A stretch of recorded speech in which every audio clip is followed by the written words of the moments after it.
Kita tahu bahwa pertumbuhan ekonomi Indonesia pada kuartal ke-2 tahun 2020 mengalami minus sekitar 5,32%. Sementara itu pertumbuhan ekonomi Jawa Tengah pada kuartal kedua 2020 ternyata lebih rendah daripada ekonomi nasional ya, yakni sekitar minusnya ada di 5,93% atau 5,94 tadi Ibu Penny mengatakan begitu. Sejumlah faktor menjadi penyebab kemerosotan ekonomi di tengah pandemi COVID-19, di mana pemerintah Jawa Tengah berencana akan menggelontorkan bantuan. Ini besarnya nanti akan kita konfirmasi, tapi tercatat di kami ada sekitar 10 miliar rupiah untuk sektor pertanian dan perikanan yang dinilai sebagai tumpuan perekonomian Jawa Tengah.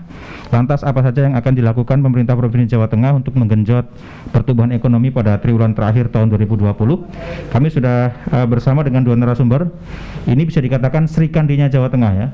Saya ganteng sendiri di sini, ada dua perempuan Jawa Tengah yang luar biasa sudah hadir bersama kami. Ada Ibu Wakil Ketua Komisi B DPRD Jawa Tengah, Ibu Dr. Anda Hajah Sri Maryuni. Bu Sri Maryuni, selamat siang. Selamat siang.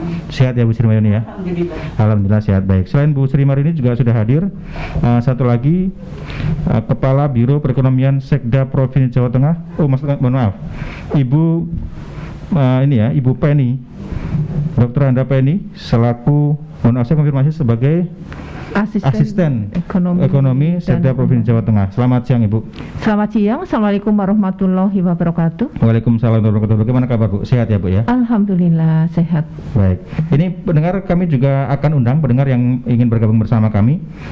Ingin bertanya juga bagaimana kemudian sebenarnya nasib ekonomi di Jawa Tengah ke depan. Anda bisa bertanya kepada kami dan juga bisa menyampaikan kepada dua narasumber ini seperti apa nanti langkah-langkah yang akan dilakukan, karena kemarin Menteri Keuangan sudah menyampaikan Indonesia sebentar lagi akan mengalami resesi begitu ya.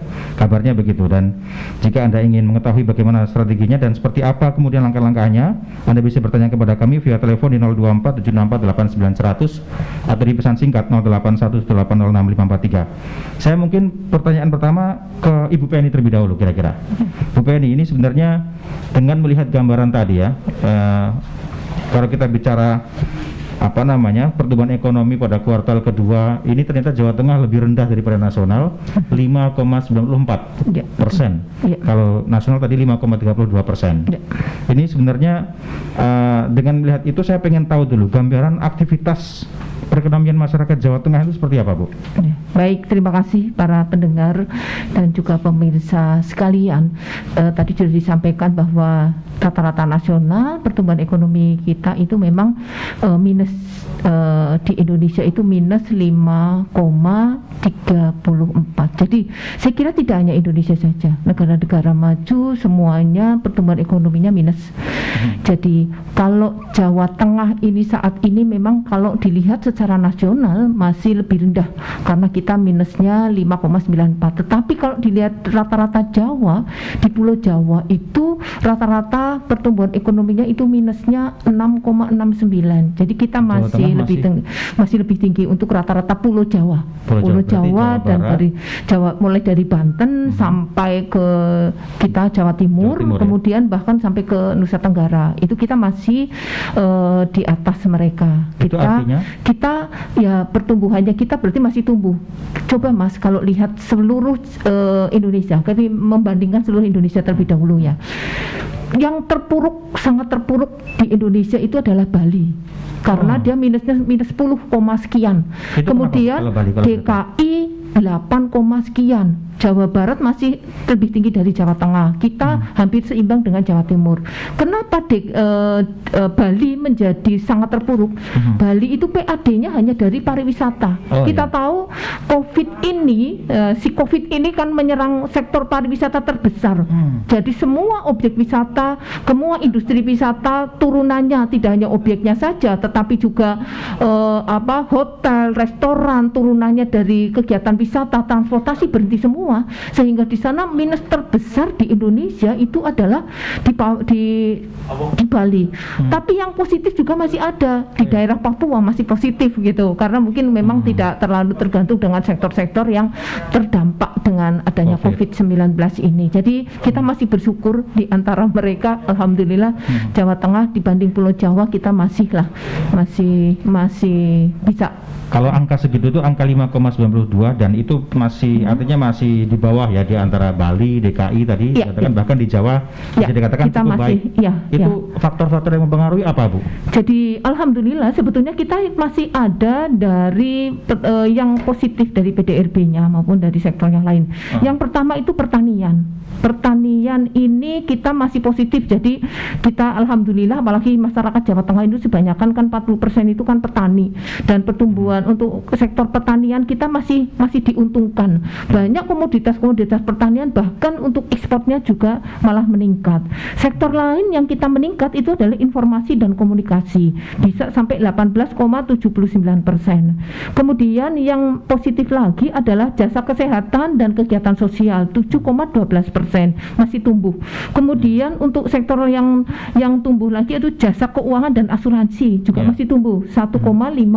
Kemudian untuk pengadaan air masih 1,34. Nah, yang lainnya itu terpuruk tertinggi, minusnya paling tinggi ada 62,95% itu adalah di sektor transportasi dan pergudangan. Tadi saya sampaikan semua kegiatan ekonomi lumpuh, maka transportasi berhenti, tidak ada orang jalan-jalan, tidak ada orang menggunakan transportasi untuk wisata, bahkan tidak ada pengiriman barang juga dikatakan cukup ya, betul. Jadi itu kondisi kita di Jawa Tengah, tapi kita masih bersyukur.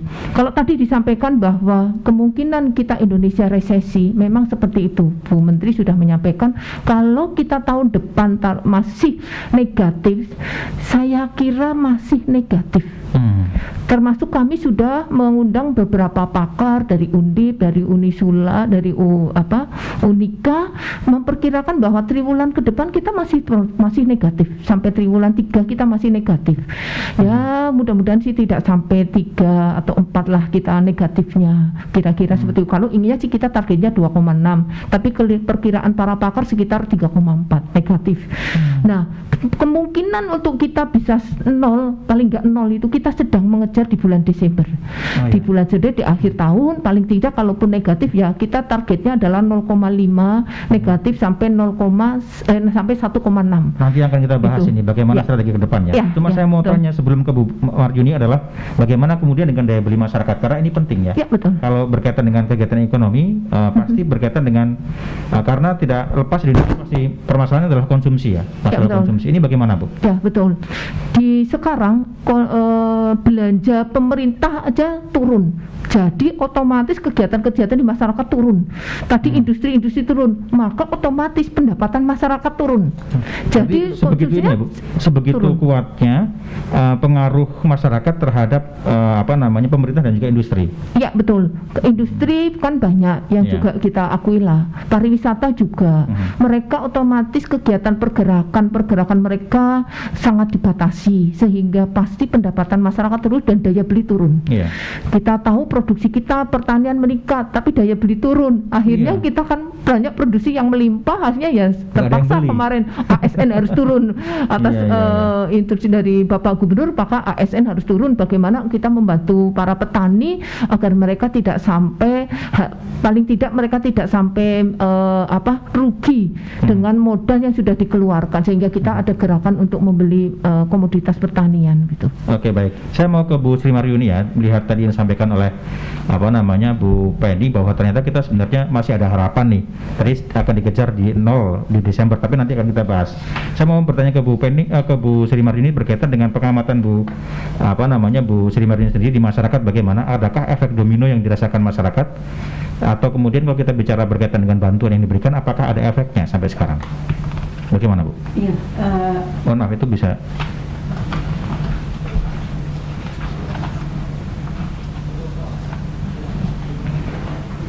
Ya, silakan, Bu. Ya, terima kasih. Jadi terkait dengan pertumbuhan ekonomi, memang pada saat ini tadi yang disampaikan oleh Bu Penny ya, pertumbuhan ekonomi suatu negara kan dipengaruhi oleh adanya permintaan agregat sama ada penawaran agregat ya. Di mana permintaan agregat itu meliputi faktor konsumsi rumah tangga atau masyarakat, meliputi investasi swasta, meliputi pengeluaran pemerintah, dan meliputi net ekspor atau selisih antara ekspor dan impor. Nah, terkait dengan pengeluaran pemerintah, saya kira memang program-program pemerintah itu segera untuk bisa dicairkan ya, agar supaya apa? Agar supaya masyarakat bisa menikmati, sehingga dengan demikian permintaan agregat itu bisa jalan dan masyarakat bisa melakukan aktivitasnya. Kemudian selain permintaan agregat ada lagi penawaran agregat, di mana penawaran agregat itu dipengaruhi oleh faktor yang antara lain mengenai modal fisik, modal insani, ada modal finansial, ada modal sumber daya alam, ada modal sosial dan kemajuan teknologi. Efeknya ke produksi kan sebenarnya itu. Nah, itu efeknya kepada bagaimana kondisi ekonomi kita. Padahal pada saat ini mulai Maret kemarin kita sudah terserang oleh adanya COVID ya, COVID-19. Nah, COVID-19 itulah yang menimbulkan permasalahan di dalam pertumbuhan ekonomi di Jawa Tengah, di mana secara global COVID-19 telah merusak rantai pasokan, yakni menjatuhkan harga komoditi, menghantam berbagai sendi perekonomian yang berisiko pada kehancuran. Nah, ini yang kemudian mengakibatkan pertumbuhan ekonomi menjadi turun, itu karena faktor itu gitu. Jadi memang COVID ini luar biasa ini ya pengaruhnya kepada kehidupan kita. Itu secara global. Nah, secara domestik bagaimana? Secara domestik COVID-19 ini telah mengurangi pengeluaran diskresioner ya. Kemudian termasuk di dalamnya penutupan pabrik ya, kemudian hingga sampai larangan bepergian. Kalau pengamatan Bu Sri Majoni, yang pabrik yang tutup di Jawa Tengah banyak tidak pandemi COVID ini? Ya, ini paling nggak dengan banyaknya PHK ya. Kita lihat dengan banyaknya PHK yang ada ini kan sudah menunjukkan bahwa kondisi pabrik di Jawa Tengah itu sudah ada beberapa yang sudah mengalami kemacetan gitu. Jadi barangkali lebih ke ini ya, lebih ke pengurangan karyawan paling banyak. Pengurangan karyawan, terus ada juga beberapa yang sudah nggak operasional juga ada. Ini yang itu mengakibatkan juga pada pertumbuhan ekonomi susah karena apa? Banyaknya PHK, mereka nggak bekerja, sehingga bagaimana belanja rumah tangga itu akan sulit. Nah, juga termasuk di dalamnya karena COVID itu sangat berpengaruh terhadap kondisi perekonomian, maka mestinya ini saya mengingatkan lagi ya, masyarakat tetap memperhatikan 3M. Memakai masker, kemudian mencuci tangan pakai sabun, dan juga menjaga jarak. Kemudian selain itu, saya kira juga masyarakat dan pemerintah ya itu bersama-sama mau melaksanakan 3T, yakni tes, ya entah itu swab atau apa gitu. Kemudian kalau ada yang terjangkit maka perlu ditelusuri ya, di tracking ya, siapa yang terkena ini supaya tidak merajalela. Kemudian ditanggulangi atau di treatment. Jadi mestinya kita sama-sama untuk melaksanakan 3T itu. Kemudian selain itu juga untuk usaha ekonomi, terutama untuk terkait kegiatan ekonomi itu butuh 3S, yaitu semprot semua sarana. Jadi semprot semua sarana ya. Semprot semua sarana. Jadi sarana perekonomian itu disemprot semua. Agar supaya apa? Agar supaya ya harapan kita steril gitu ya, sehingga dengan demikian bakteri COVID itu tidak akan lagi menyentuh kepada manusia, sehingga masyarakat di Jawa Tengah itu bisa sehat semua. Karena pernah muncul juga klaster industri juga ya sebelumnya, ini kan ada klaster industri yang sempat muncul di Jawa Tengah.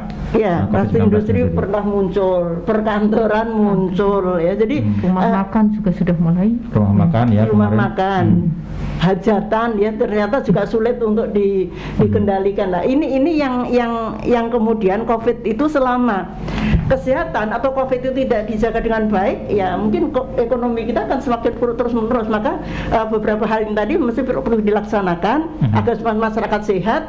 Ketika sehat, maka masyarakat akan bisa melaksanakan tadi apa yang kami sampaikan di dewan tadi, bisa permintaan agregat dan penawaran itu bisa berjalan dengan sebaik-baiknya. Oke, baik. Nanti akan kita bedah lagi ya. Iya. Kita juga pengen tahu sebenarnya bagaimana catatan Pemprov tadi sempat disinggung terkait di dunia usaha juga muncul, di industri juga muncul karena ini merupakan satu sektor krusial yang berpengaruh terhadap ekonomi masyarakat, penggerak ekonomi bahasanya begitu. Tapi kita akan jeda sejenak. Nanti kita akan kembali dan pendengar Anda juga bisa bergabung bersama kami via telepon 02476489100 atau pesan singkat 0811806543. Tetaplah bersama kami.